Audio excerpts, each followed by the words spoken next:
It is very nice to meet you today for both of us. We are to introduce this ecological challenges. I am Nathalie Blanc. I am a geographer. I'm not an economist, and I'm very pleased to meet so many economists today coming from everywhere. And my colleague Alexandre. Alexandre, Berthe, I'm from Rennes University, and I'm an economist, an ecological economist. So I am introducing this course because I've been working on environmental issues since 30 years now. First, my PhD was on nature in cities. That was the first French PhD. And I'm also on this issue, and I am also the director of the Earth Politics Center. And each year we tutoring some master theses or KPOG, so that's also why I am here today. Well, this course was born like, the first time we did it with David Flachet was like 5 years or 6 years ago. And the idea was to reconcile economists with ecology, because at the time there was nothing about it, and most economists didn't know about ecological challenges. So, as the director of the Earth Politics Center, this is an interdisciplinary laboratory of research, meaning that I work with ecotoxicologists, biogeochemists, climatologists. I work with all kinds of disciplines, anthropologists, feminists, and I work with many people, different languages, but we work all on the same issue, meaning the ecological crisis or catastrophe or whatever. So I am going to talk today about it. You will find also, and I will present you to them. I will present them to you rather. 2 papers, synthesis papers, which are on the site of the Center for Earth Politics about the issues that will be discussed today with you. And then at the end of this course, we will present with Alexandre what are you going what you have to expect this year in terms of course, lectures, but also in terms of engagement, meaning what we will expect of you just to have some grade at the end of the semester. So this is, oh, it doesn't work. Let me, it used to work.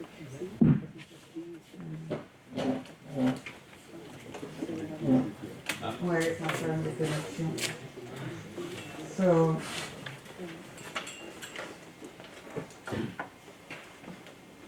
okay, so I'm trying to talk about a multidisciplinary perspective, because working with biologists, ecologists, climatologists, I am now used to talk all kinds of languages, so I feel very much at ease to present different issues of this ecological catastrophe. First of all, in the center, with my colleagues, we talk about the habitability crisis. And we use this word habitability. It's mostly Latin name, French sounding name. It's not very English, but there are many works about it, even in English. For example, there was a recent colloquium about it, and what is interesting is the fact that this term habitability reconciles very much geographers, ecologists, and also all people working on living organisms. And why should we talk of habitability? Do any of you have any idea why we like to talk about habitability rather than another concept? If you talk about life on Earth, for example, well, I'm not going to talk 45 minutes alone, so Thank you. When you say habitability, it comes to mind habitat. My mother language is Spanish. Yeah. And I said habitat. Yeah. And that has to do not only with your own space, but like the surroundings and the relationship between the beings in that space. So it is like we are trying to put value into more than the house itself, but rather like the whole context of living. Absolutely. And the first works about habitability were done by whom? Think about who were the first scientists who did something about habitability. I think you all have an idea about it. I mean, you have watched many science fiction movies. Science fiction. Astronomers. And why do they talk about habitability? Not only, I mean, there is not only one planet in the whole universe, but we're looking for habitable planets. And so we needed to define what is an habitable planet, at what condition in terms of air composition, soil composition, water, everything. We need to define them, and there were many works, and still today you can find many documentaries about this issue of habitability. But this habitability, the one that my colleagues are talking about, it's only very naturalist condition of life. As social scientists, and economists are also social scientists, what do you think we should add? What is the issue? I mean, do we need simply the right composition of gas in the atmosphere to be able to live in a place? What is an habitable place in the perspective of social sciences? I have an answer as a geographer, because geographers do work on habitat.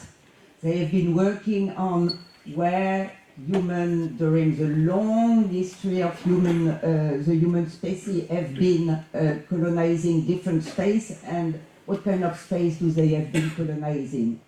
So, but you, as an economist, what would you say would be the economical perspective on habitability? Yes? Would ask or to think if we are capable to maintain the economic system we have today regarding the ecological challenges we are facing. Okay, and why that would participate to maintain this economic system, would participate to maintain an habitability?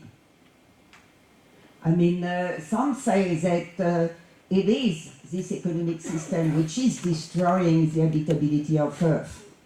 And so, I mean, that's it. You wanted to talk?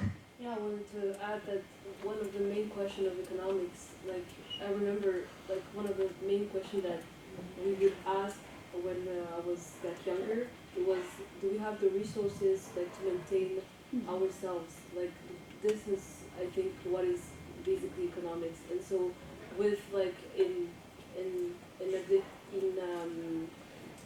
putting in parallel with what you said is what in this society can we maintain with the resources that we have, and can we still continue to live on with adding what she says. I think that's true that a lot of economists are speaking of resources, but you should also speak of creativity, I think. I mean, how with the same resources do you do different things?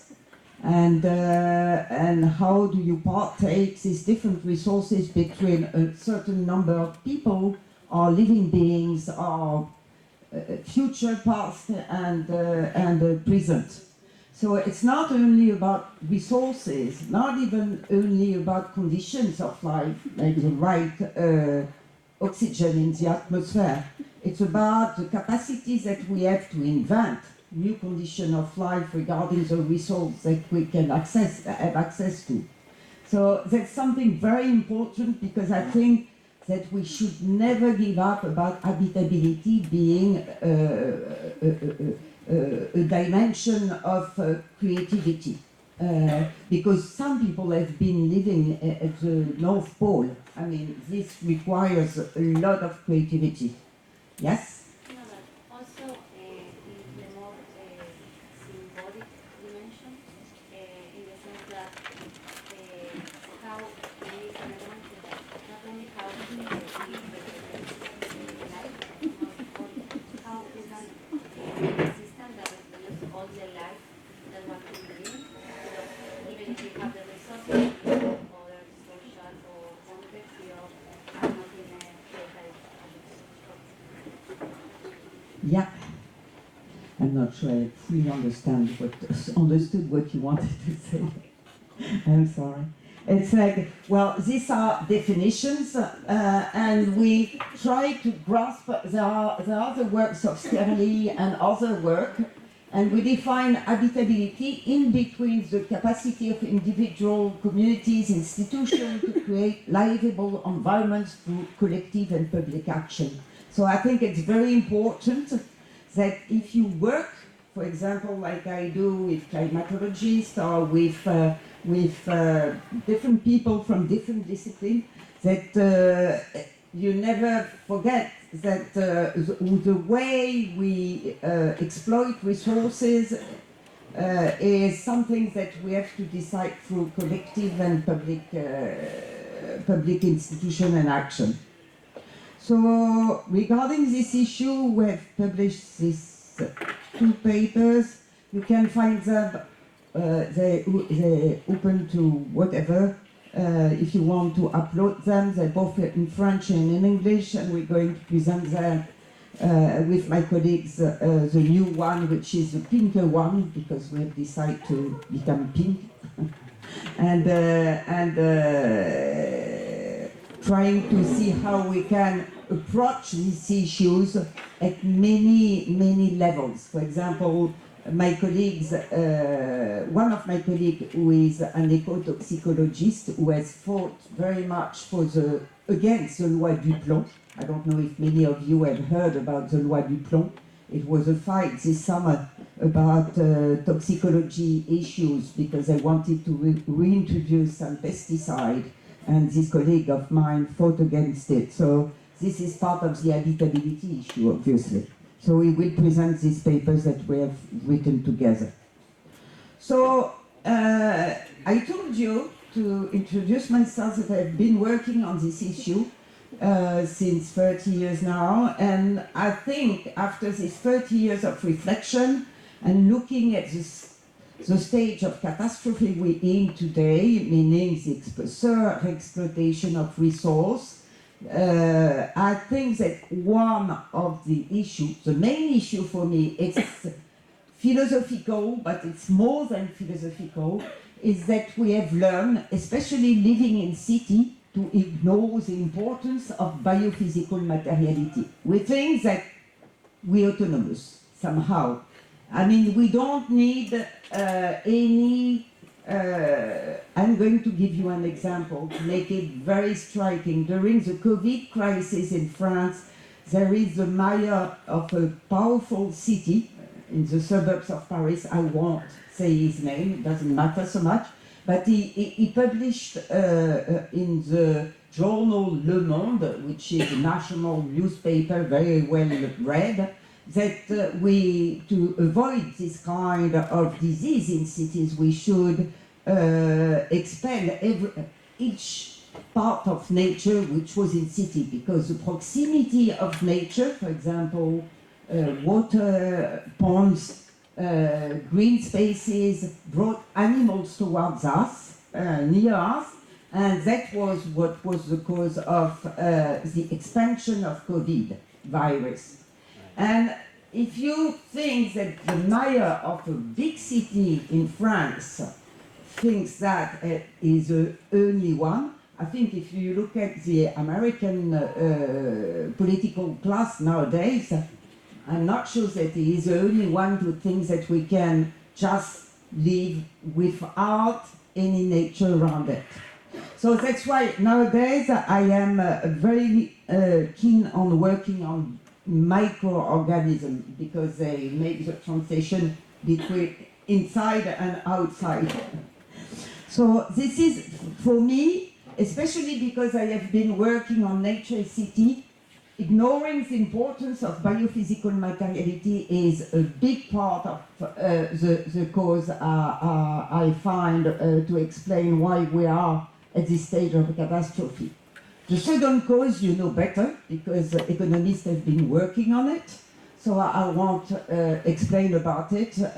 You know the work of, you know the work of the degrowth movement in Spain, with the work of Brand in Germany, the work of Inkel in Spain. So many work about this issue of predation, exploitation without return. And the way I see out is my opinion, and I've been working on how to organize, structure, how we can form this opinion in more ways, because I'm working with the City Hall, for example, in Paris, and maybe if we have time once, I will explain about it. So,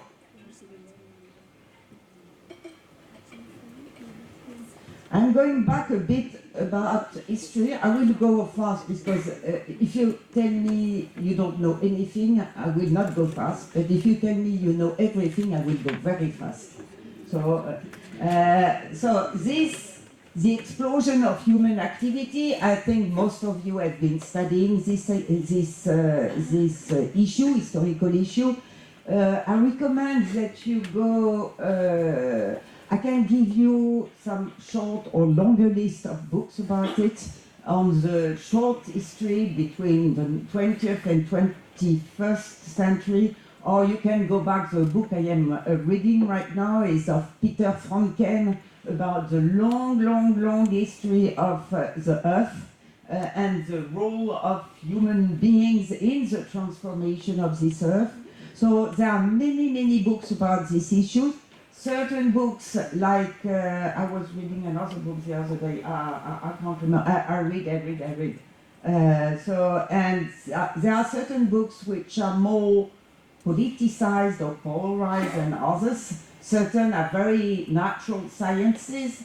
So you have a whole bunch of books about it, and nothing is very simple, in fact.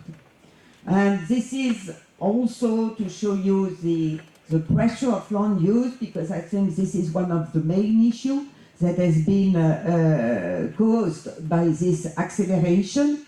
If you go back to the 2018 report of the IPCC, which is for me as a geographer one of the most decisive, it underlines the importance of land use in the cause, but also as a solution to climate change.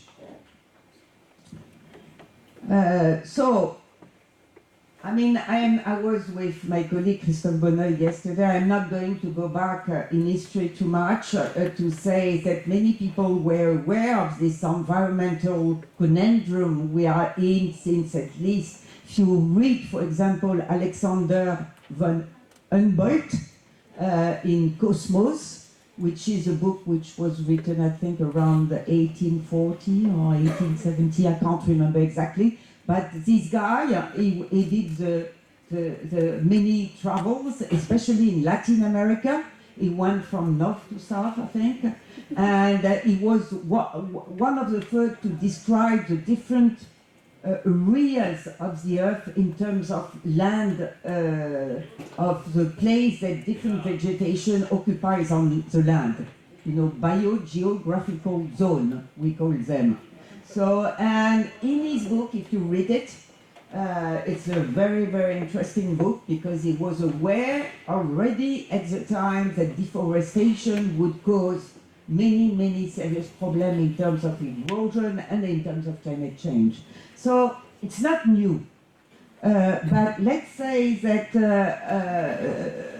it has been, there are always some symbolic thresholds, we call them, meaning that this book and there were many theses about it, was a symbolic threshold. Do you know about this book? All of you? Who does not? A lot of you. Maybe Half of you. limits to growth. What? Maybe you can translate it in English. It's Like limits to growth in English. Limits to growth. Oh, yeah, it's in French. So this is. Everybody knows it. So who knows? Who doesn't know it? Okay. Some people still don't know it. So this book was a report, and who has really read it? I mean, who can explain it to the others? Okay. Yeah, please go. Do. You know it, but you never read it. Please. Yeah, You want the mic? No? I think it works that way. Okay? We can hear you. No, so Meadows and the whole Club of Rome team, they were at MIT in the US, and it was like kind of the time where they, for the first time, had access to actually computational power, which was like kind of revolutionary, and they were running different scenarios on how different systems will evolve over the next few decades, so societal systems, biophysical systems, and they kind of showed that every time, as long as they had growth or like economic growth in the scenario, the resources would deplete and it would lead to certain kind of collapse. That's kind of like the conclusion of the model. And the only way out of it, I think in the scenarios, it was a long time that I read it, but it was like when you no longer have growth, and they also had like some discussion on population growth, which is controversial, but they also were arguing that kind of you need to have a halt to any kind of growth. Very good. Thank you. So what was interesting in this report, not only, I mean, there were both of them, and they always mentioned Denise, but I always mentioned Donella. So what was interesting in this report was this that they have shown the use of resources in a systemic manner using this model, and this model, which was used, anticipates somehow to the ecosystemic vision that many ecologists were going to develop afterwards. So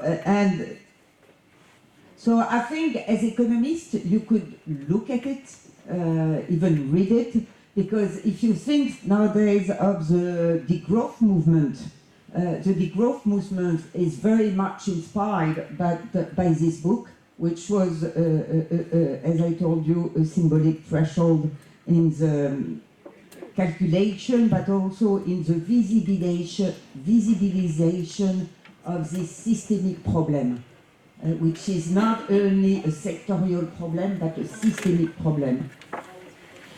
So, I mean, there are other books which are well known in my field. This one, for example, 1874. And this book was who knows this book? It's in English this time. You can't say that it's in French.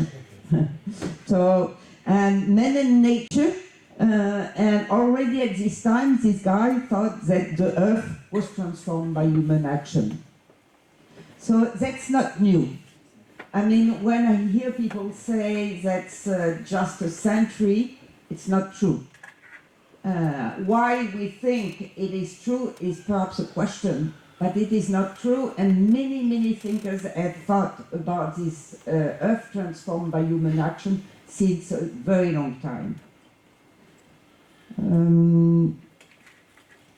So this is another innovator, but the first, this is the Swedish chemist Svante Arrhenius.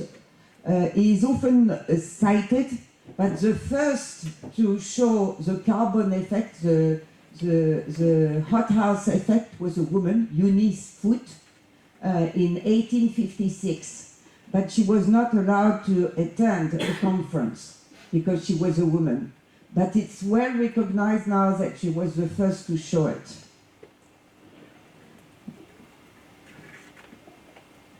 And so I'm going to show you, I mean, I'm not going to there are different books all around the 20th century. This one has been retranslated in French, so you also can read it if you want. And there is this one. Do all of you know it? Who knows it? So few, so few. So this book was a landmark book. I mean, it is, and Rachel Carson, she is, when you think of the field of ecology, and sometimes I ponder why ecology, there is such a backlash on ecological issues, I wonder if it's not the fact that many of these issues have been shown by women. I mean, and that's something that, and this book is not only an essay, it is an essay, but it's also a very sensitive book. She's talking about the beauty of nature, she's talking about the sound of birds, she's talking of many things like that, which makes nature something else than just a resource. So I think that's why when you talk about Silent Spring, it's already something that has to do with sensibility, and that's why that was, I think, part of its success.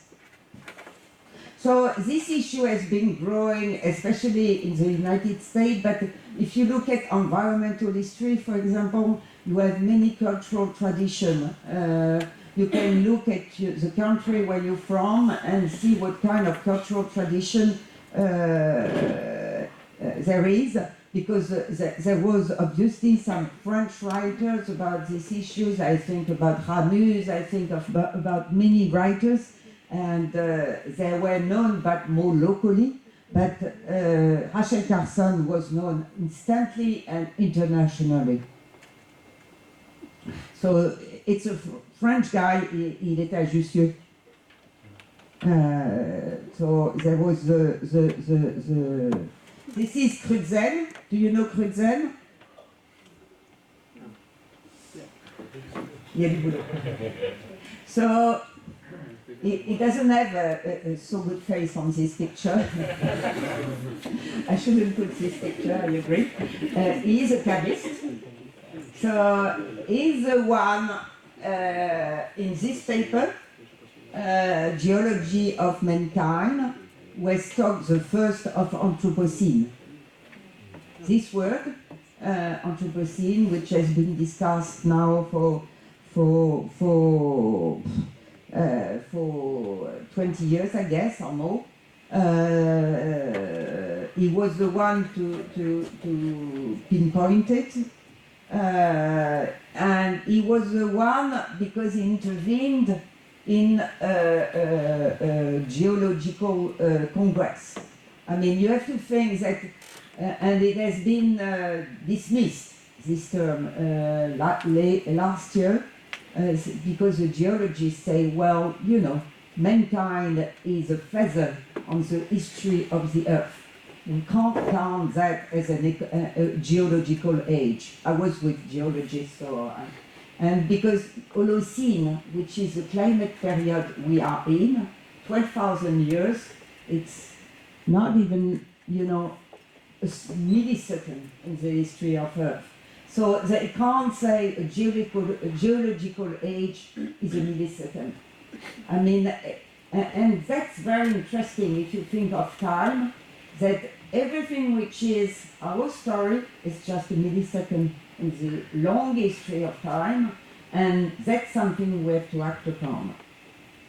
So, Crutzen, and you can look online perhaps why this word of Anthropocene was dismissed last year. It's interesting to find the reasoning behind. We explain it in the papers that I have put on online on the site of the Center for Earth Politics.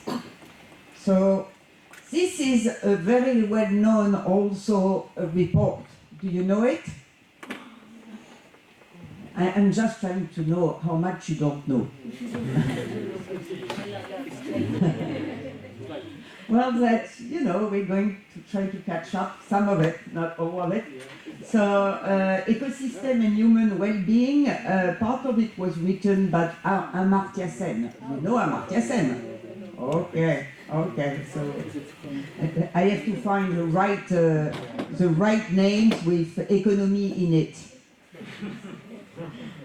So, and part of it is about this relationship in between, you know, the constituents of well-being and the ecosystem services, what they call ecosystem services, okay? Habitability has something to do with it, because if you think of it, it's a term when we try to construct the relationship between creativity of new condition of life and the condition of life as supporting us, the right air, the right water, and whatever. So it's a model, and my colleagues in social science, especially in humanities, are very critic regarding this model. And we can discuss it later, not now, because it's a long critique and a very interesting one, but as you will find in the field of ecology, all critics are interesting, but sometimes they miss the point, meaning for the public, the general public, that shows something. If you talk in terms of social sciences, you can critique, yes, because there are many aspects you can critique. But for the general public, just to say, if you don't have bee, you can't have pollination and you will not have fruits, which is something which is in this model. That's very important and very easy to grasp. So, you know, as usual, it's in between. So this issue of habitability has been understood after the planetary boundaries. Have you ever heard about planetary boundaries? No. Who have not? You never have? Who can explain to the others? I'm just showing this picture, and who can explain to the others? Yes, please. So basically there are 9 planetary boundaries that are detected, and only one of them is climate change, and many think that this is everything, but it's really not.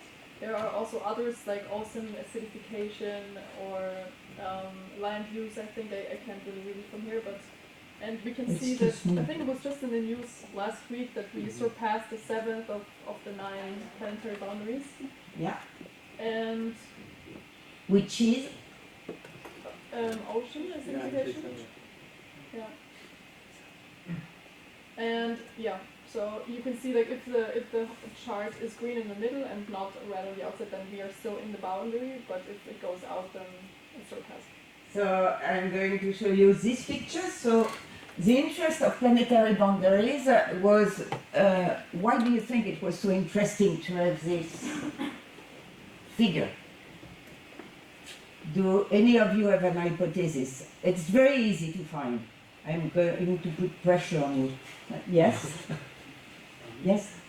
It reduces like very complex dynamics on a simple like explainable system, which then can like show how the dynamics work to a broader level. Yeah, but if you look at this picture, at the start there were no dynamic included in between the silo. I mean, I know my English sometimes is lacking, but at the start, the first publication was in 2009. It was Rockstrom. Nowadays, Rockstrom heads the Commission Earth in Potsdam. So you can go on his side, Commission Earth, and find many explanations if you want. First, in 2009, there were 2 issues, very well known of the general public. The first one was climate change, no surprise. The first IPCC report was 1990, so 20 years after, it's, you know, a time enough to nature. But biodiversity issues came much later on. The first IPCC regarding biodiversity, do you know its name? No? IPBS.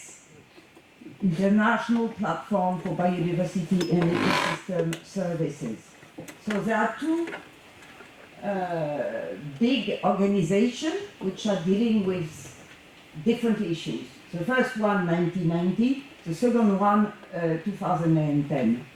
Then, when came this scheme in 2009, first time, what did it show? That biodiversity, climate change were not the only environmental problems that we had to deal with. It's very simple, in fact. It was just a figure.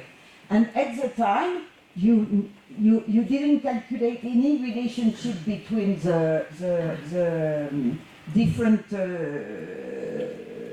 specific problems. And that was part very much of the critique, which meant that after that, many scientists did work on the issue, for example, biodiversity and climate change, or ocean acidification and biodiversity.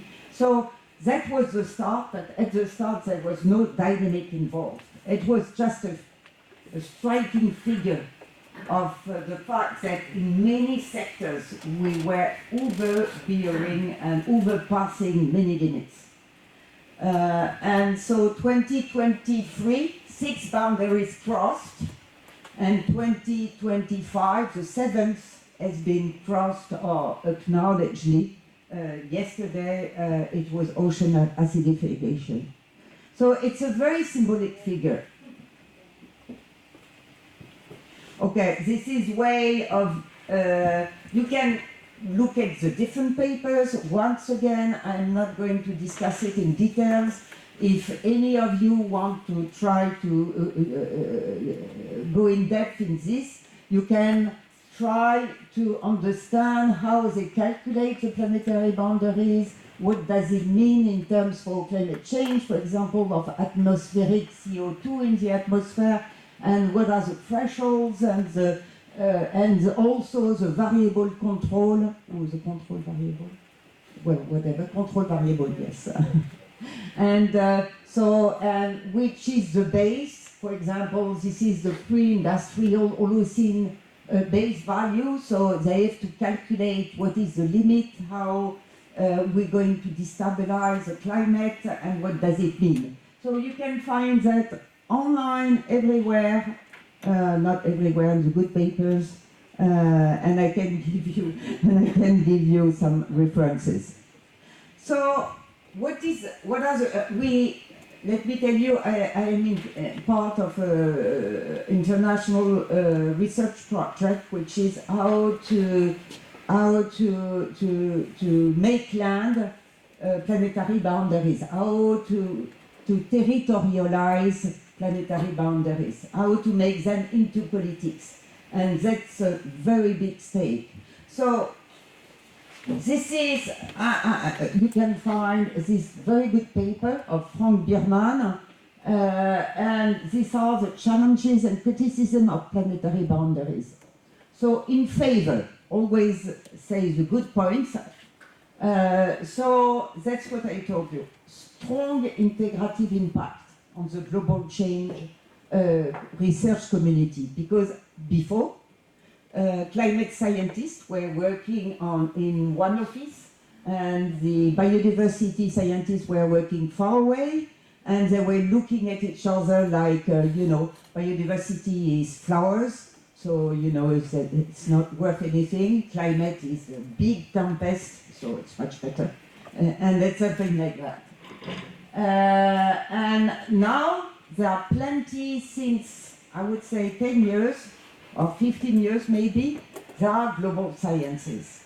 I mean, what does it mean, global sciences? We will discuss it after. So, academics and civil society have adopted this planetary boundaries figure.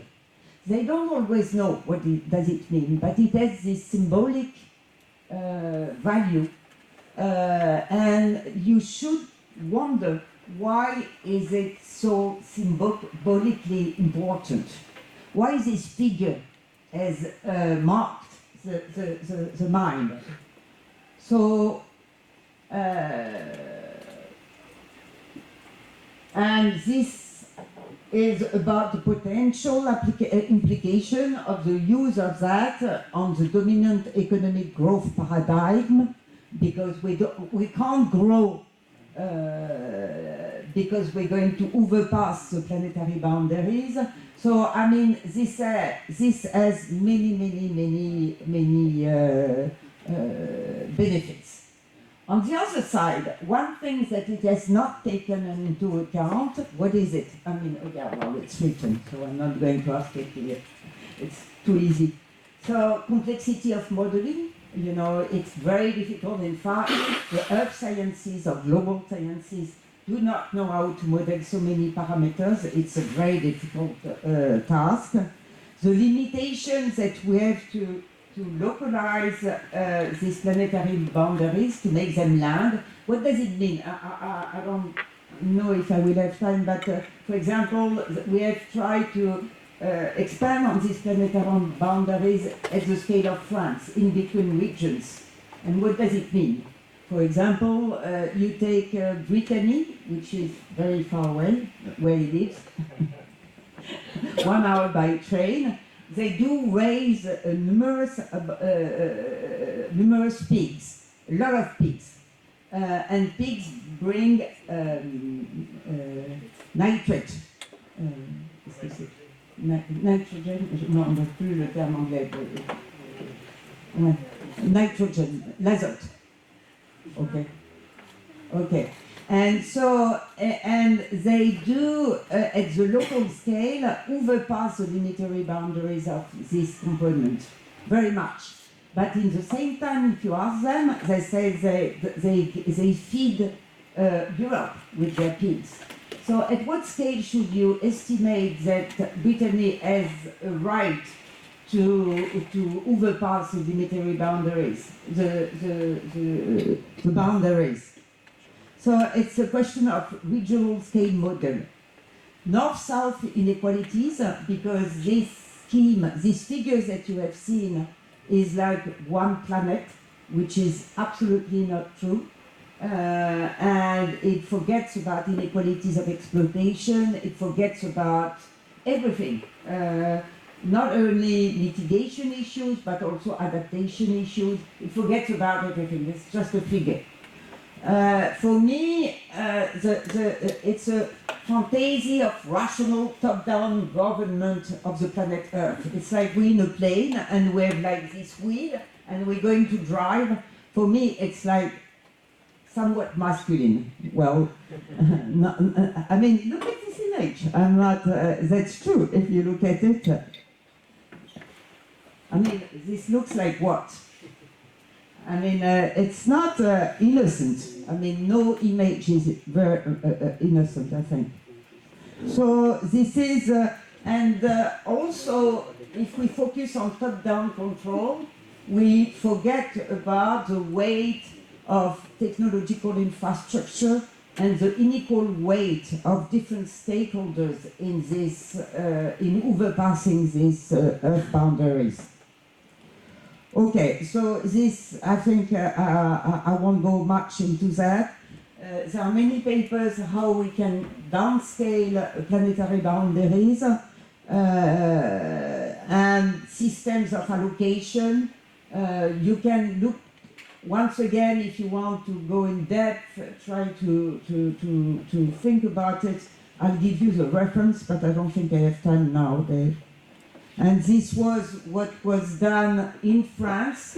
So they tried to do it in France at the planetary scale, at the regional scale, and try to see how, and there was a national report about it in France.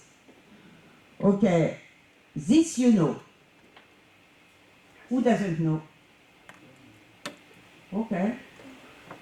Just one of you? What is it? Yeah, it's donut economy. Kate Raworth. Kate Raworth has written this paper and then book about donut economy in 2014, and the idea was how to live within planetary boundaries. Once again, this is an image. Images are very powerful. Never forget that. I mean, it's much more powerful than rationality sometimes. But this is just an image. And this is Ghana and France. You know, France overpassed many boundaries and Ghana just stayed very much inside. And this has permitted to calculate this kind of how can we live within planetary boundaries and be very much still provide for good health, for good education and such things. This paper was published in 2023, I think, and there was one in 2024. This is because they invited this Indian scientist, a lady also, and she tried to work with Rockstrom on what is just planetary boundaries. It's a very complex system, and she has determined 3 types of limits, and so now we don't say only safe boundaries, but we say safe and just boundaries.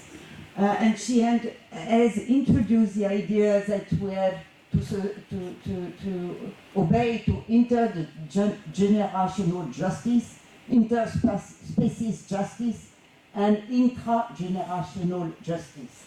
And it has been calculated. You can find the papers once again, which I won't go in depth here. And there are many limits to these papers. We can discuss it. We haven't thought with Alexandre about a lecture on justice issue, but we can very well have one if you wish. Not today. So this is a paper which is interesting also, a good life within planetary limits or boundaries. Do you know of this work? Yes, some of you do. Can you explain what this paper is about, if I may? I mean, your colleague, she said yes, that she knew about this paper. No? No. No. You? Oh, you didn't say yes? I thought you said yes. Yes? Yeah, I mean, so in this paper, I don't know if it's exactly this one, but Julia Steinberg has written several ones in them, and I think in this one, what they do, they kind of first define what humans need to have a good life. They define, like, for example, they say, for example, like each human or each family needs to have so many smartphones, for example, and stuff like this. And then they calculate, okay, how much energy do we need for this and so on. And they come up with or they realize that it's actually possible to have a good life in terms of how it's defined with a lot less energy consumption than we have right now. Or to the other case, like that in the global north mostly, we are using way too much energy. We could use much less to have a good life. While in the global south, like especially like in African countries, they still don't use enough energy to achieve that good life. So, but they still show, so biophysical boundaries transgressed is here. So United States is on the upper right-hand side. If we were to be in the donut, we would be up there, on the left-hand side. So, and for example, a country which is strange, and maybe this is the effect of data, it's Vietnam. Vietnam is very much respectful of biophysical boundaries and still achieve a good life, which is interesting, and we should look at it. And like your colleague said, Good life means access to energy, education, social support, democratic quality, equality, employment, and all kind of indicators such as the one you can look at it. Ok, so combien de temps? Je passe sur le climate change parce qu'il est déjà, quelle heure? Ouais, on a juste l'heure. Ah oui, ça va encore, je crois. So, I was wondering how much time there was left because, so climate change. I don't know who is intervening this year about it. We'll show you afterwards. So my colleague is coming. We will, I don't know the date exactly, but a colleague of mine will have a course on climate change. What can I say that you don't know already? I mean, all of you read about it, I guess. What is the most interesting thing in the climate change for you? What does it interpret you? When you read news, for example, or when you read papers, what are you looking for in terms of information? Yes? They have found out new things about tipping points. Tipping points. Okay, this is a very tricky thing, the tipping points. Do you know who doesn't know about the tipping points? Everybody knows about tipping points, that's good. Yes? There was another hand which was raised. Yours, I guess? Yes? Yeah. Like mostly what is treated in like the third chapter of the IPCC, so like also all the social implications and specifically then connected to ecological economics. So the question on how we can actually overcome the crisis. Well, I don't know if it's a crisis, it's an evolution. Crisis means you get back to the state where you were before the crisis, which will never happen nowadays. You have to know that warming such as we observe, not especially today, but is something that we won't go back to the previous kind of climate. What is, if you read, for example, it's because I am reading it right now, the book of Peter Franken, I told you about. The Holocene is a very stable climate condition for 12,000 years. So we're going to step out of the Holocene period. That's what climatologists said. And if we step out of the Holocene, we don't know what kind of global climate condition we're heading for. We know it's going to warm up, but what does it mean in terms of the climate machine, let's say like that, in terms of water, in terms of acidification, in many terms. And there are many, many unknowns in this equation. So it's not just to say it's not a crisis. It's much more than a crisis, because a crisis is something that makes like that on a curve.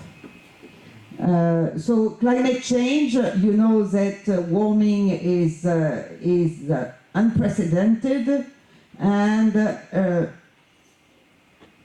So, and once again, I don't think I am pleading for that before you. It's due to the human activity. I need to say it once again.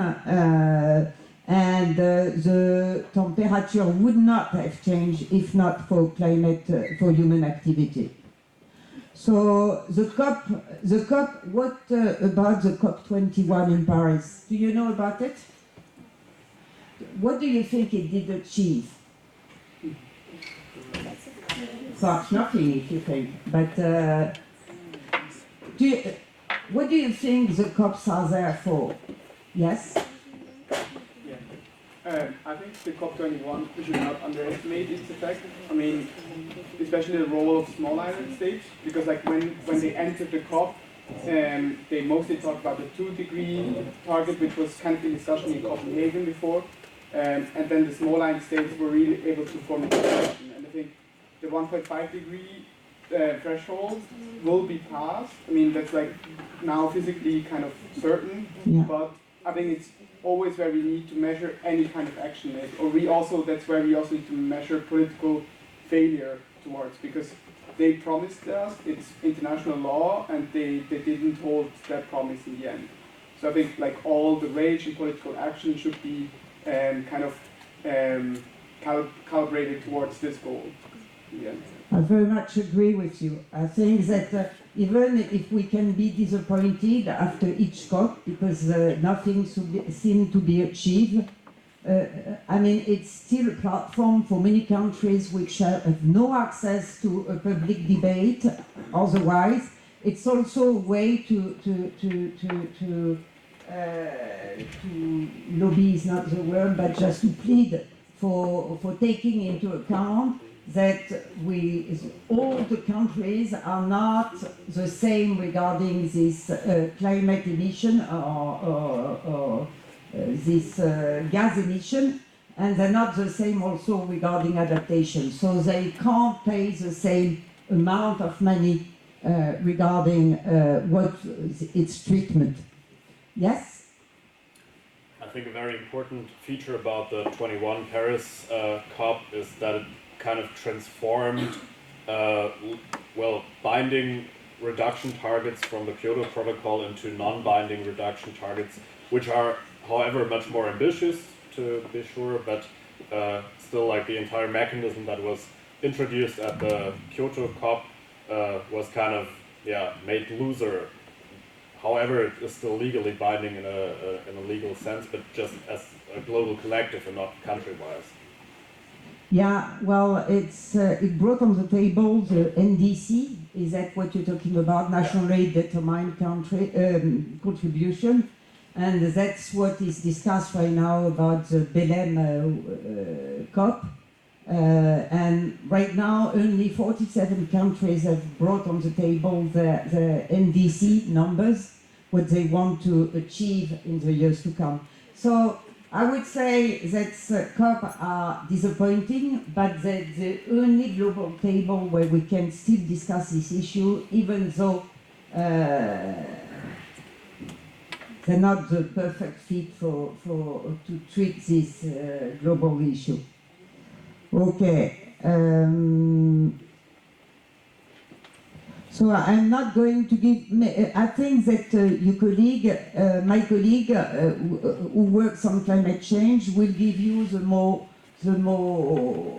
naturalist part about that. What are the different gases and how they contribute to the warming of the climate with the different methane, NH4, and such. I won't go into. One thing that I wanted to go more in depth is about the biodiversity. Do you know what is biodiversity? What is it? Please? No, you? You? No? The one in front of you. Yeah. So I didn't notice that you looked at me. Yeah, it's like the diversity of, like for genetic diversity of animals and plants and of different, like, we say arten, species, of different species. Are they different? Yes? Yes, and it's both intra-species, so the varieties that you can find without the same species, and the difference between that species and other species, which would be interspecies. That's part of the conversation. Yeah, are there more to say? Is there more to say? Yes? Absolutely. That's very important. This. Different ecosystems as well, diversity of ecosystems. Okay, so I have this image. So we have, no, this is not the one I wanted to show. I'll show you this one afterwards. But biodiversity is a term which was coined, I think, in 1985 by Fred Hoyle, it seems to me, I remember that. And it is, first of all, biodiversity is a product of history, of long-term history. it's a product of evolution. You have to read Stephen Jay Gould, for example, or other writers like that, to understand that each us too, and the microbe inside our organism too, as a product of this long history. And the product, some of my colleagues are very Darwinian, so they think that this is the fetus who is surviving in my stomach. I'm not sure. And so we have different kind of explanation, and we can discuss it with some colleagues who will come here, discuss biodiversity issues. But in fact, there are many models. And for example, if you read the book of Stephen Jay Gould, who is a wonderful naturalist, talking about evolution, he gives a big place, a big role to randomness. And that's something you have to take into account. Why a snail meet another snail, or a shell meet another shell, and do have future baby shells or whatever, because there was the current of the wave which brought the shell. So, I mean, it's not only for fittest, but you will discuss it with my colleague. So, biodiversity, product of long history.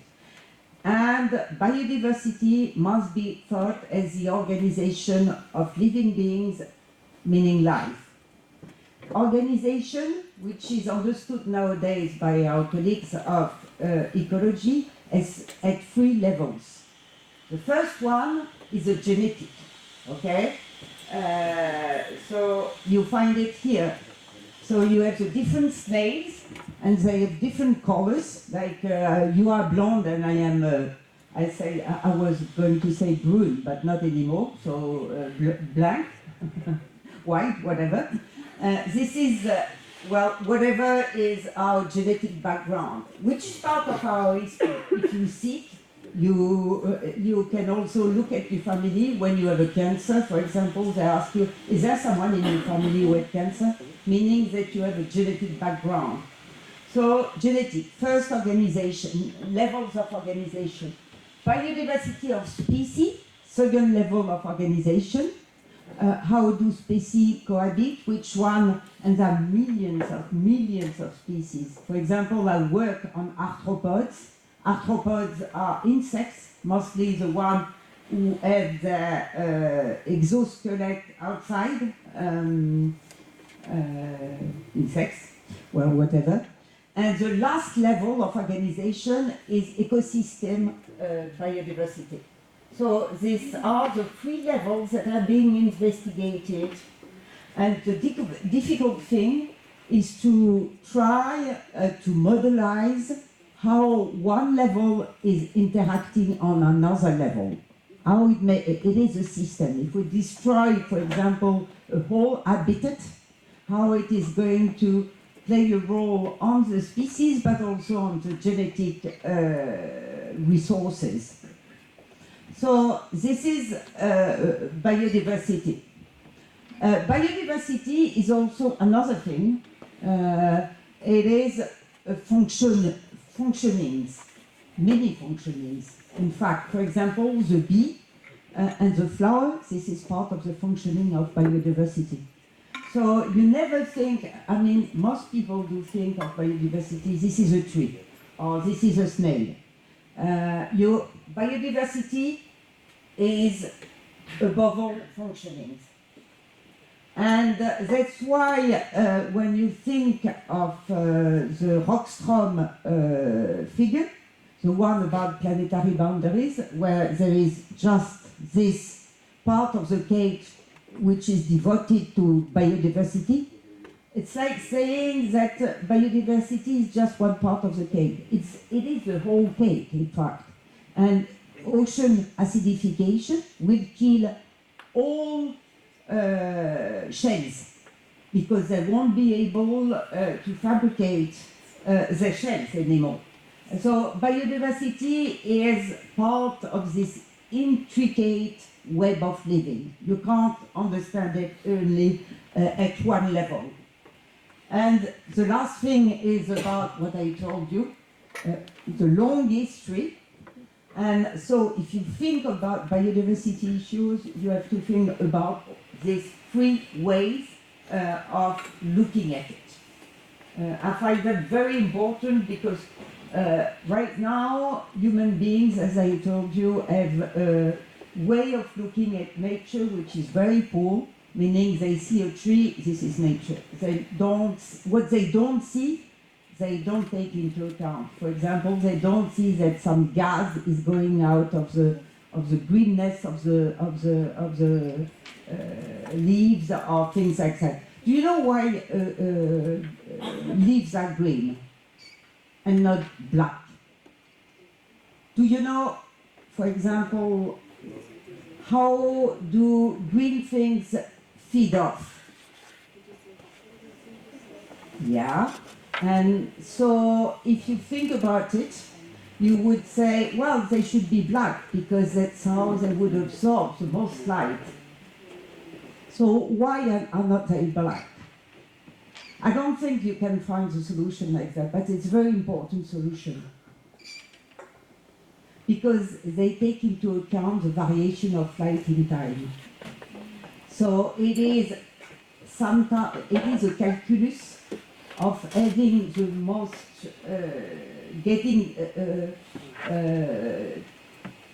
to profit the best of a varying light.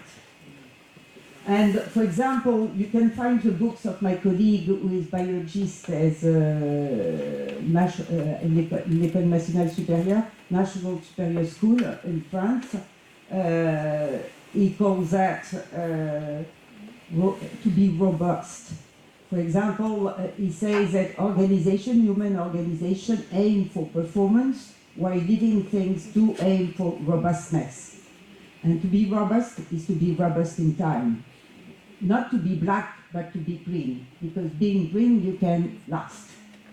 So, and this is something that is very interesting when you look at how living things have been reproducing over thousands of years. So ecosystem, this is one ecosystem with its specific vegetation and its specific animals. Okay, one thing which is important also, that we have a very, very wrong vision of the living realm. We always think of tiger. We never think of fungi, for example, or rarely. We don't think of nematode. We don't think of many. We see just the peak of the iceberg. I'm working in schoolyards nowadays with kids and students, and when I ask them about living things around them, they never cite lichens, moss, or fungi. They just forget about it because they're in cities. Maybe they would be in a forest, they would think about it. What they see is we see the smallest group of the living beings on Earth that we can have. And we forget about insects, for example, which is the biggest group. So I think that we have to be very careful when we think of life on Earth. For the one who are interested in that, there is a wonderful book of Ed Young. It's called Wonderful World or something. He has worked on the way that different animals do have, what kind of world different animals do have. For example, if you have 3 eyes, or if you have, I don't know, for example, the crocodile, it has nerves in its teeth. So it feels with its teeth. You can find many things about the way, the world of different animals, and it's a very, very strange world that we live in. Okay, so the 6th extinction of biodiversity, the main causes: overexploitation of the environment, urbanization, agriculture, mining, you can find and you can go. At first, before 2018, we used to say that land use was the main cause, But since then, climate change has become a decisive cause for extinction of the biodiversity. This is what we call land use, and I show that to my students. In France, we have 40,000 hectares, in between 40,000 and 60,000 hectares, which are being urbanized in France each year. And still, if you urbanize a lot, there is a big difference between this house and this house in terms of biodiversity issue. And why, again, this is breakfast without any bee. So, I mean, I think that it's said that if we provide for mechanical or digital bees over the earth, which are going to do the work of bees, I don't know. That's something to be discussed. So this map is to show the effects of decreases of animal pollinizator on human nutrition and global health. So there are papers already which show how it is going to have a massive effect on human health, that the extinction of pollinizator. On cardiovascular disease, because we need certain kind of food, and on infectious disease in the south of the country. So 75% of species are disappearing. This was a number in 2019. I think that the recent number are even worse, so I'm not... and what is interesting, as I told you, I did my PhD on nature in cities. I did it specifically on cockroaches and cats. And we studied cats because the cats in cities have a different genetics than the cats outside cities, because they evolve very quickly. And what you can see here is that mosquitoes are evolving very quickly too. And they're learning, it's a kind of learn, to resist many insecticides. It's the same for bioresistance to antibiotics, and we have a major problem ahead about that. So, okay, now, this is something which is interesting for us geographers. It's that the land which is being covered by certain species will not be covered anymore by this species. Year 2000, by Fagus sylvatica, and year 2100, it will have disappeared mostly. I mean, we think that 40% of the European trees will have disappeared in the years to come. That means that it's going to catch up north, but we don't know how much. Okay, and ocean acidification, I'm not going to explain it because it's a long story. Do you know about it? This picture, I can give you the PowerPoint if you want.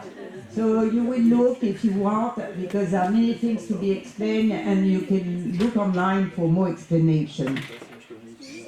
Okay, so we live in difficult times, in troubled times, where they're trying to make us think that climate change doesn't exist, even so that we have to live it. You have to remember that in many religious times, people did believe something that science couldn't prove. So it's possible for human beings to live in communities where you believe in things that doesn't exist. It's totally possible. It's not that because it doesn't exist and science can't prove it that human beings don't believe in it. That's something that is to be said. And the role of religion in the conservative movement all over the planet nowadays is something to be taken into account. It's not only evangelist in America, it's Hinduist in India, it's Catholic in many countries, it's So even Shintoism in Japan is I know a new developing. So I think yeah. No, that our president in Argentina doesn't believe in climate change. Well, yeah, I know. I don't know what he believes in. Meanwhile, it's kind of difficult. But I will quote one colleague who is long dead, but who was a marvelous anthropologist, Marie Douglas. She was one of the first in the 60s to write a book about the society of consumption, and she wrote this paper. It's 1990, I think. And she said that we have no hope of winning this environmental war if not for religion. She said that in anthropology, the only case where men and where humankind can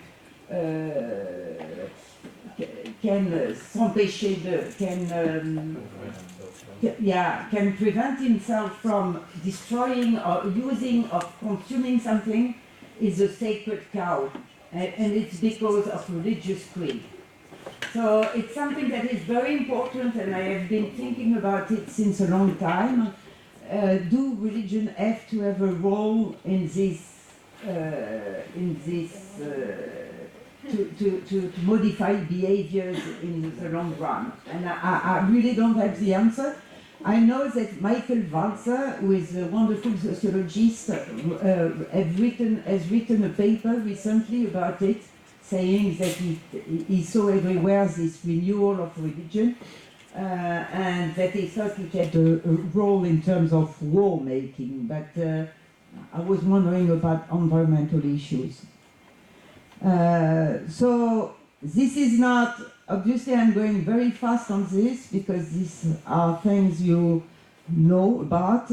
I finish about that because when I talk in front of very different people, I don't want them to forget that there are different stakeholders behind this catastrophe. It's not just, the wish of whatever god or of the sky. So it's an economic and industrial matter, and we need to change ways of consuming and thinking our ways of life. This is something that we would have to agree on. And I'm working with many cities, different cities about that, and even cities have been very slow to adapt to this new condition of life. I don't even know if Paris, who has had a strong policy in terms of environment, will be livable, habitable in the 2050 because of climate. So that's something that needs to be accelerated, even though that if you take, for example, Paris, the western part of Paris is very rich, wealthy. The eastern part is much poorer. And the western part and some people have been aggressed because of them biking, and because the use of the bike is taken as a political gesture in cities and even elsewhere. And some people among the wealthy classes are very much against biking and want to have their car in cities, and they don't like this actual mayor, and they think that she should be expelled. So, this is a strong issue. You have, and also mayors are fighting against this political conservative wave. Okay, and this is because I work with the City Hall, I work with popular classes and wealthy classes, and we try to introduce new measures in the political, and I've been working with EPOC students last year about that, and we have had numerous meetings with the City Hall in order to know what kind of measure could we have. And maybe if you're interested by that, we're going to keep on working with the City Hall even so it is a year of election, and I hope that the right will not pass, but never know. Okay, and so this is something I think you have delved in depth because of the number of people who are anxious about climate change and a lot of these issues. And so we know very well now that it is affecting a lot of communities. Okay, and there have been work about cognitive dissonance. Do you know about cognitive dissonance? Okay, and so I have done 100 interviews with wealthy classes. I'm going to give you just one example of very cognitive dissonance. This guy is very rich. He earns more than 500,000 per year, which is for French a lot of money. He's a lawyer, very well-known lawyer.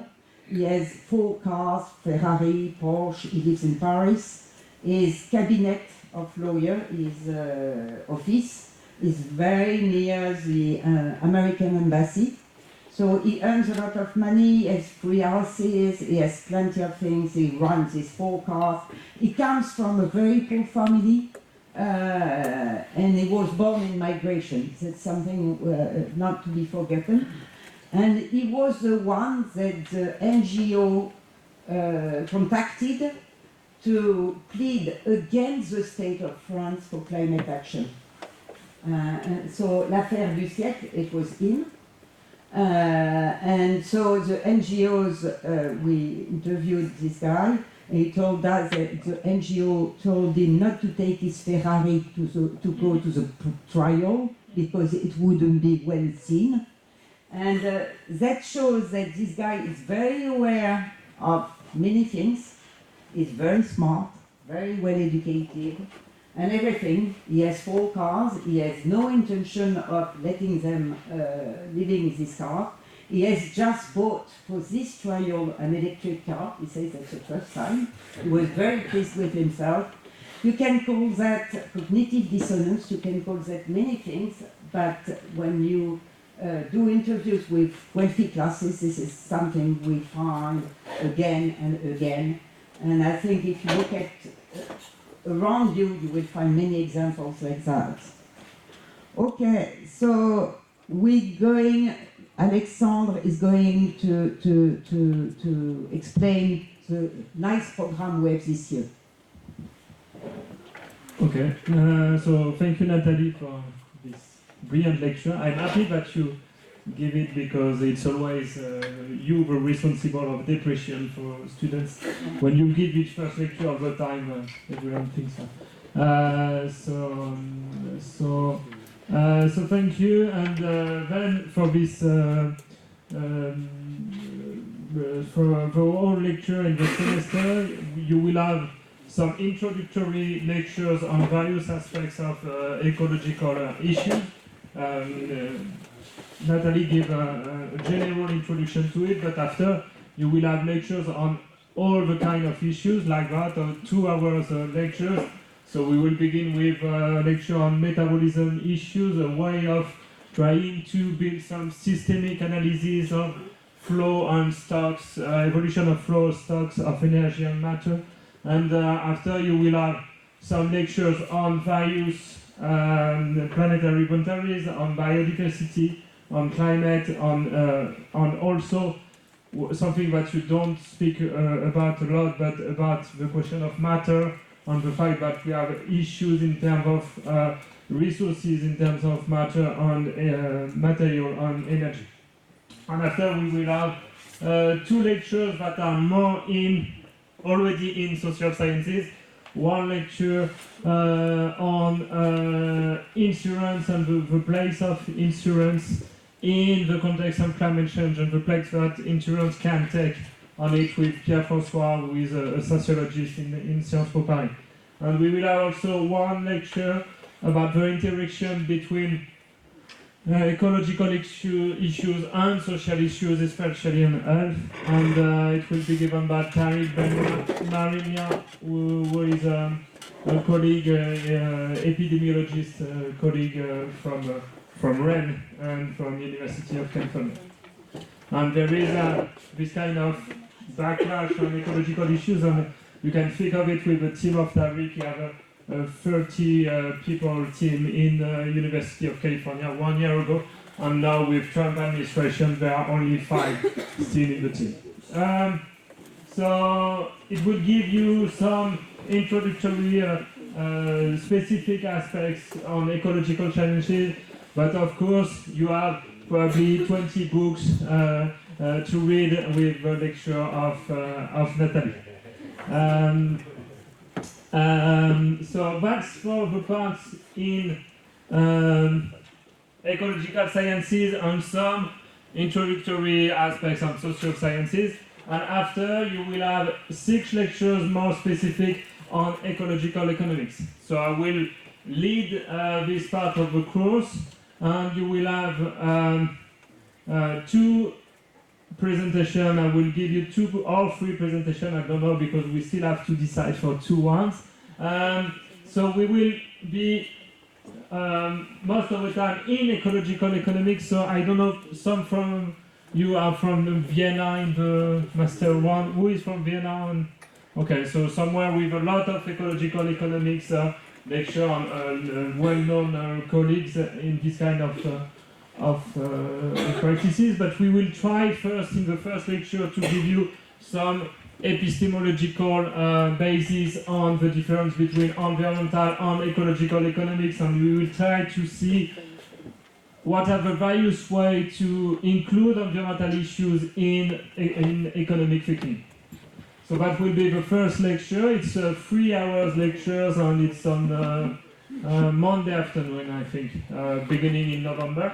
And after, you will have 2 lectures on macroeconomic issues, one general issues by Jeffrey Althaus, which is an ecological economics who work on north-south divide, and one lecture from Alban Pellegrini on the way heterodox thinking could take into account ecological issues in macroeconomics.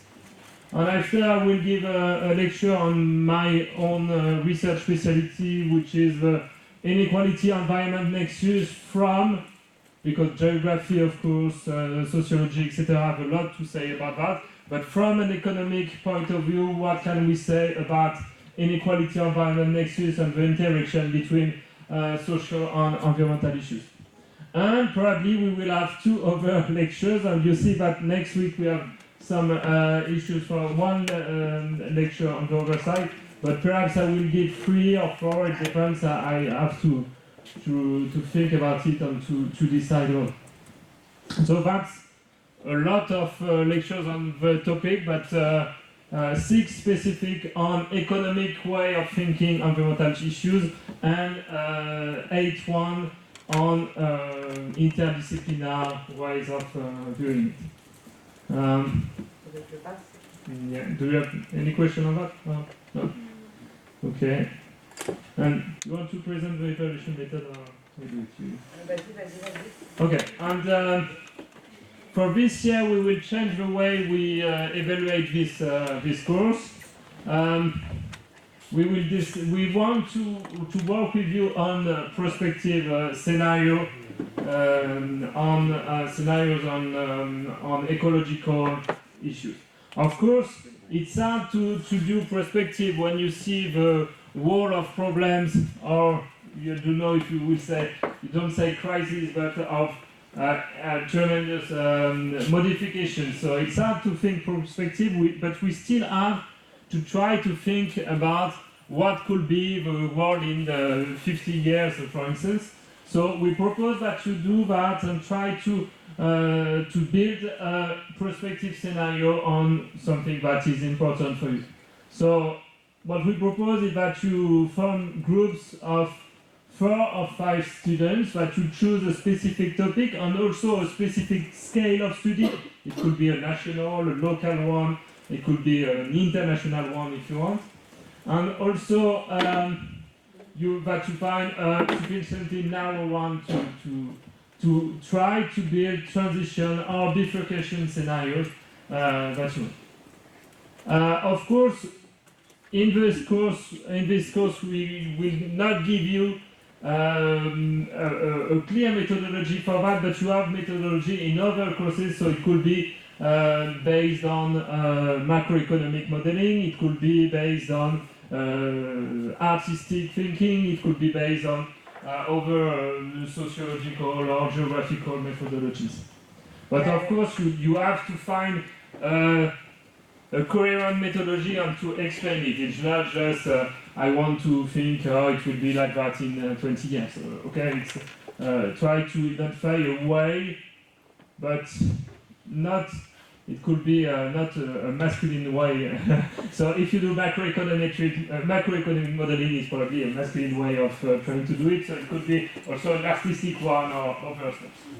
And last year, I mean, it's important to say that the 3 last year were about engagement. So people did gather by groups of 3 or 4. Yeah, thank you. And they used whatever methodology where they wanted, and some did some drama, for example, just to display what they thought about the future, and they used science fiction just to have a better sense of what was looming ahead. So you don't have to be, you have to be inventive too. I mean, try to think a bit out of your box, because each of us has its own box, and that's the difficulty to be inventive.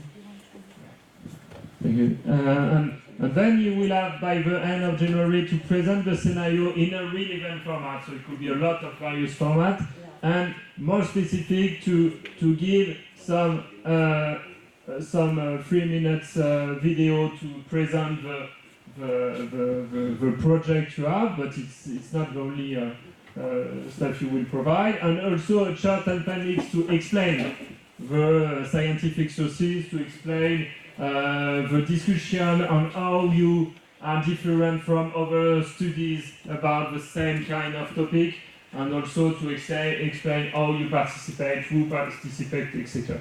So we will give you the details in the syllabus. The last thing I want to say, but perhaps Nathalie will say other stuff, is that we will provide a list of potential supervisors or guides for this kind of project. You can find your own supervisor if you want.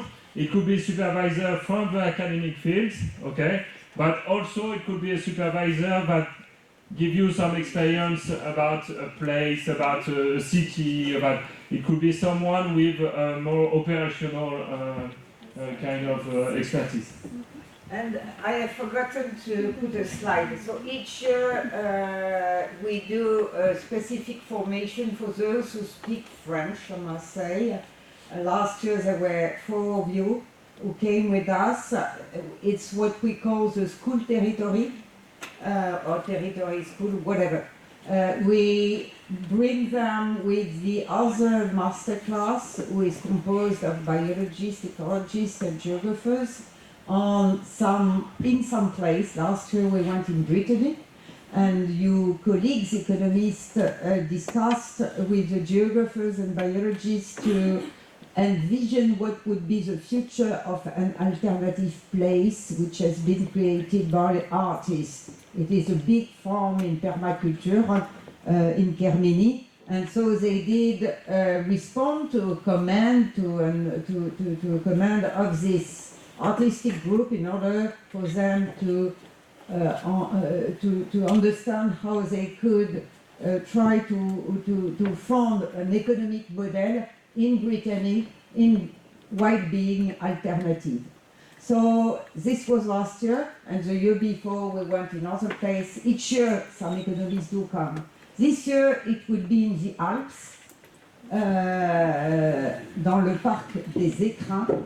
It's only for those who speak French, because we are to have an investigation which is very much grounded.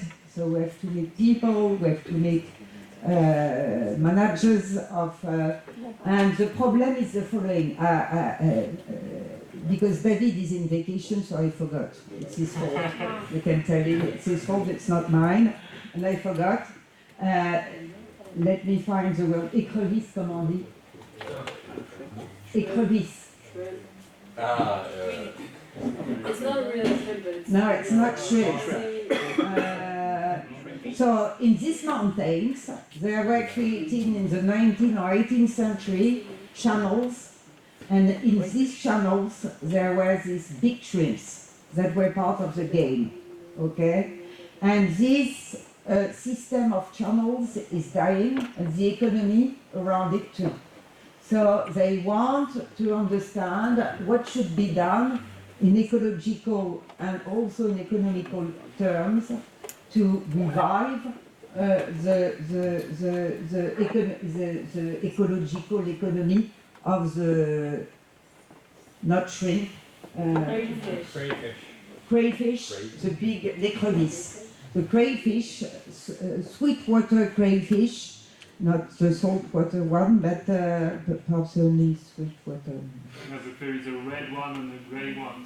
So in France, it's not the same than in the US. But Oh, there okay. is more and more from the US that are Yeah. invasive for us. So for some of you, it's possible, and it will be in February. It's a lot of work, and that's optional, and that's not compulsory. So this is compulsory. This is not. It's more like an interesting thing to do if you want. Sorry for the bluntness of it, but now good level of French. What kind of good level of French? You're going to discuss with people, lay people, you know, the one who are fishing the crayfish, the one who are managing. It's not easy, you know. It's not Parisian people. It's people who live in the mountains all year long. It's a magnificent place. I mean, it's up in the mountain. It's just wow. And there are many. Je sais pas comment on dit bouquetins. And we said our level of English is enough in French, no? What? It's our level of English that you need to Yeah. have in French. But each year I have like 4 people who are doing it. This kind of, we've done different things. So, I have no more. You still have one slide, so I don't know why. But on my side, I have nothing more to say. So, if you have a question about that, we can discuss it now. Yes. Yes, 2 questions. First of all, where can we find the syllabus? Because I didn't find it on Nextcloud or the website. Okay. And second question. You can find it quickly, but not now. so, okay. But, And yeah, the second thing is not really a question. It's more. It would be nice if we have the slides of the classes before the lecture. Okay. On Nextcloud, it would be really great. Because of our level of English. Take notes, so we can take notes. Yeah. Otherwise we can't do the same thing. But you have to close your computer and take notes. No, but okay. Okay, we'll try. Okay, but I don't use Nextcloud. So then, for you too, we are not really from University Technology of Compiègne. So then it's a new cloud for us, and it's not my university cloud. So we have a cloud by course. So you have. Yeah, but it's super easy to use the cloud, just with your Yeah. it's super easy. Yeah. Okay. Because you are registered, but I tried last year or the year before, and I couldn't get access, and I had to ask Joaquin to do it You for have me. to ask Joaquin the Yeah. because when he does it, like it's super quick. You could also just send it to one person and then Yeah. Well, that's fine. That's a low-tech solution, but I know. Yeah. It's efficient too for you. You can. Yeah. I don't know if it's like that way. You say that we should do something like on a different level, but it cannot be theoretical, or I say you get yeah. or it needs to be like focused on some specific. I would rather that you focus on something specific. What do you mean by theoretical? Because your work can be theoretical. For example, a macroeconomic model is theoretical, but then you have to have a very specific question you want to answer. Because in economics, we have this kind of idea to do some canonical models to try to identify everything, but is useless because of course you have then too much parameters, as you said for climate, for planetary boundaries you have too much parameters and then you explain nothing. So you have to have some specific subject with not like an economist, you need to have a grounded subject, but then the way you analyze it could be theoretical. Well, it's also what do you think, what you have in mind? Yeah, what do you have in mind? Let's see here this way. What's the first one? Okay. Okay. So you have to work with trade unions. That's kind of okay.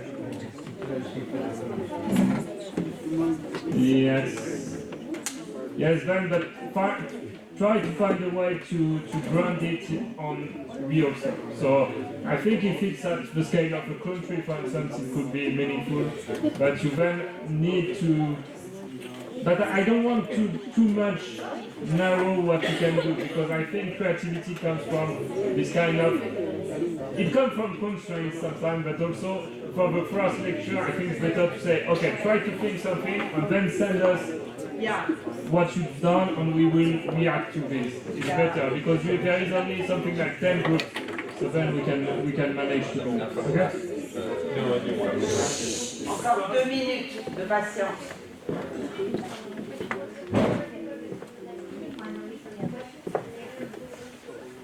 No, you find a group of 3-4 people, then all 4 of you define your research question, then you try to find a tutor and ask us also if this mix of a tutor and a research question and group is good, and then that's good. And we will propose a list of tutors that can supervise this kind of stuff. But it's of course a research question, but the method does not need to be a method of research. Then if it's more artistic, then it's less, the way you answer does not have to have this kind of methodology of research. But of course your question is a question of research about the future of some place on a specific aspect. Our idea with David at the start when we proposed that was to see if in 5 years or 10 if epoch keep on going, because we started this issue very long time, and to see if what you propose come true. So we test it each year and see how valid it is. But it could be also transformative. It could be also transformative. Yeah, you have one question. Yeah, one question. No, actually 2 of them. First, about the camp that you were talking about. How much preparation do you do before going there? And it's in February, but is it like early February or mid-February or later on? Because it depends also with like the classes that you have. So I'm interested in that. I know that each year it's difficult for students who want to partake in this. They always do it, but it's always a bit stretchy because you have a lot of classes and courses, and you need to go a bit in depth in what you're going to do there. So you need to know more about channels, you need to know more about the Alps, you need to know more about the crayfish and its economy. So it's still, you need some work. And your colleagues last year did a very bright work that was very useful for the artistic group at the farm. And they use it now, and they earn some money at the European level in order to introduce permaculture in the south of France. So it can be very useful, and as always, being useful gives you some meaning. I mean, it gives you, it's more than being in academia, but it needs, it's also very needy in terms of work. And you mentioned tutorials. Do we have to do that, or do we have ultimately to use a tutor, or you can use For the ecological challenges, the compulsory. I think it's better to be with a tutor because Yeah, but it could be a nice one. Why are you? Why are you afraid to No, have I'm not a afraid, tutor? but just that I don't know, just like a lot of like organizing to do. Yeah, but it's quite a short time, so you need some reflexivity, and it's hard to have it without having someone to tell you that you are not on the good road on specific stuff. So I think it will help you to work first, and also to give you some reflexivity on your work. But of course, it's not to have a meeting per week or something like that. And perhaps it could be also the tutor that give you some material on the specific topic. If you choose to work on a city in a specific place, then to have someone who knows this city, or a researcher or an expert in this place, it could be very useful to grab some data on your subject. I have a question about the camp. So how much time do we suppose like you have to make to go to the camp? Because like in February, I think we have classes, and also for those who want to do internships, you have to go there. Is the question for the non-compulsory or for the compulsory? The non-compulsory. Ah. In the Alps. The question is the Alps. I don't know. It's about the time it takes. Yeah, the time it takes. you'll stay, usually EPOC students do stay a week there. You lodged and fed. That's part of the deal. But you work for le Parc Naturel National des Écrins. How do you say it in English? Les Parcs Nationaux, National Park. It's a command of the National Park because they want students to investigate this issue of the crayfish and channels. So it's like work for public issues, I guess.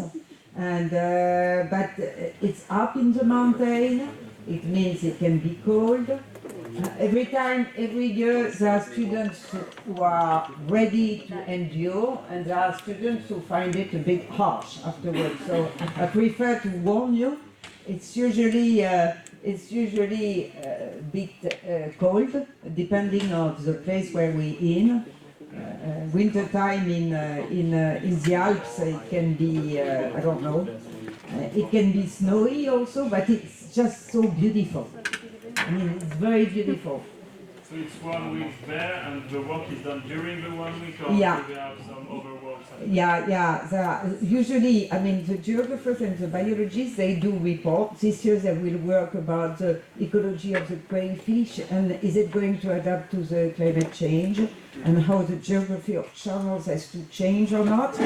And if economists come, they're interested, because I discussed with the National Park, they're interested to see what kind of economy we could have around these channels to be revived. So you're welcome, but you have to be ready to it's youth hostel, it's not very, it's, you know, to be ready to it's not 5 stars.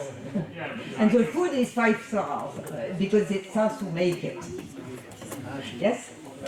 Je pense qu'une partie de la question, c'était aussi, est-ce que ça pose problème de faire ça alors qu'on a un stage potentiellement ou un mémoire à écrire? Eh ben, moi, les étudiants qui ont fait le stage, ils ont fait, I will answer in English.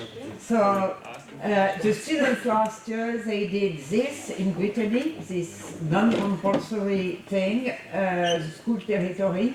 And then they did their internship with me afterwards on wealthy classes in Paris and the socio-ecological transition. And it seemed to go well. I mean, they did a really fine work until the end on all these kind of topics. So, I don't know. It didn't seem a problem for them, at least. And do we know where can we apply? Oh, you have to send I am going to write down my email, and you send an email to me explaining why you want, what is your level of French. This is very important to be able to interact with people there.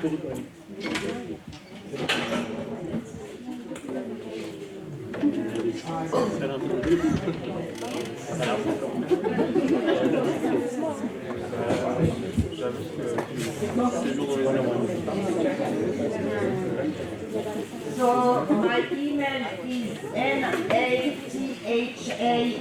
nathali.noe at the end, and the computer is correcting every time. Don't let him, otherwise I will never receive your letter. So blank, B-L-A-N-C, which means white, and wanna-do dot F-R.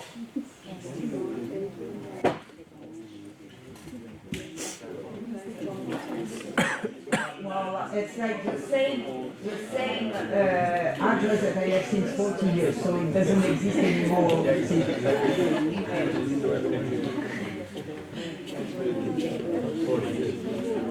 I believe in time.